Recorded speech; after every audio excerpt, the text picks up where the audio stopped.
Thanks for joining us today at our piano workshop, and we talk about replacing keytops on the keys of the grand piano. Why we do it? The only reason is that old ones cracked, damaged, or wear, and I want to show you how it might be. Yeah, it might be broken ivories and fronts already just off the body of the key. That's why we replace them on the new ones. And before we start to talk about how to do it, mostly we focus today on two tools that help you to do it. Like to clean the keys from the old ones, you can use the regular tool. You can use the knife or chisel or sandpaper, and it helps you a lot. That's what we use here. We clean them already. But to cut the fronts of the keys, that's a little bit different story. You need a special tool, and we want to show you one of them. Let's go to the table saw, because it works together with the table saw, and we show you how it works. And like I told you before, we want to cut the front, the old one front, on a certain depth and on a certain angle. That's what we create a special tool for this. As you see on the left side, it's a limiter that stops the key in a certain position. Actually the blade of the saw that's gonna cut it, and the clamp that we attach our keys here. The first what we do, we just make the depth here first, according to the saw. That's how we do it. We do it here, and then we adjust the limiter that we use it for these purposes. Yeah, now it's everything set, and all these 52 keys is going to be cut in a certain dimension. Let's see it. We started. You will see now. You probably don't hear me, but you can see how it works.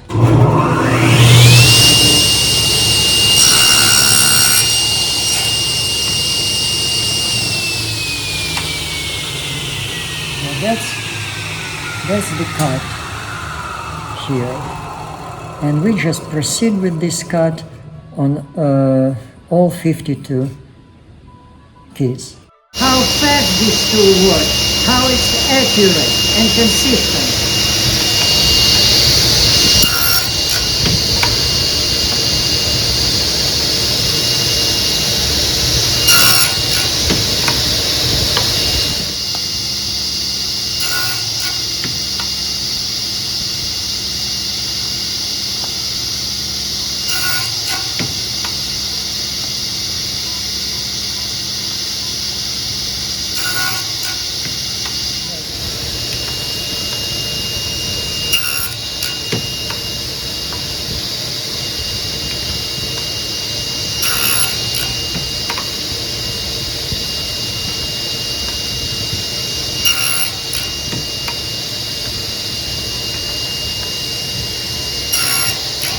It probably takes you 10-15 minutes to handle all the 52 keys. And that's a very important portion of replacing the keytops. We prepare the space for our keytops.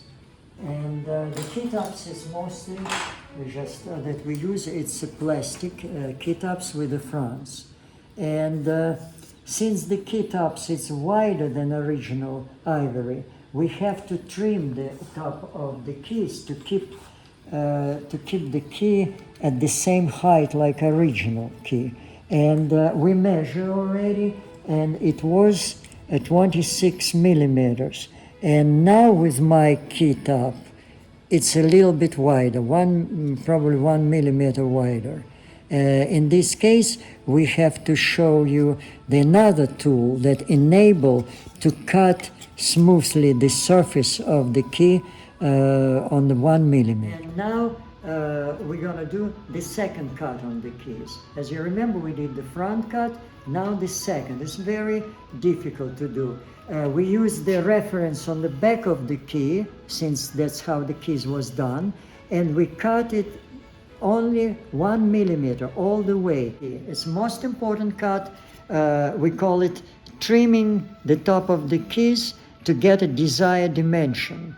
In order to do this, we have to use our next device. We call it trimming device. As you see, it's a sliding table where we clamp our key, and it goes on a certain distance. Basically, it's a 6 inch and a quarter. The distance when it's cut goes. We got some clamps here that keep the key down on the surface, and we got a flute router bit, and the router is behind this wall. Once all together, they work just efficiently. They're just cutting the keys in a desired distance, and we show you how it works. First of all, we turn on the router, and then we open the valve for air, like because we want to just blow everything out. We're gonna do it like this, and then you can see how it works. We install the key, clamp it,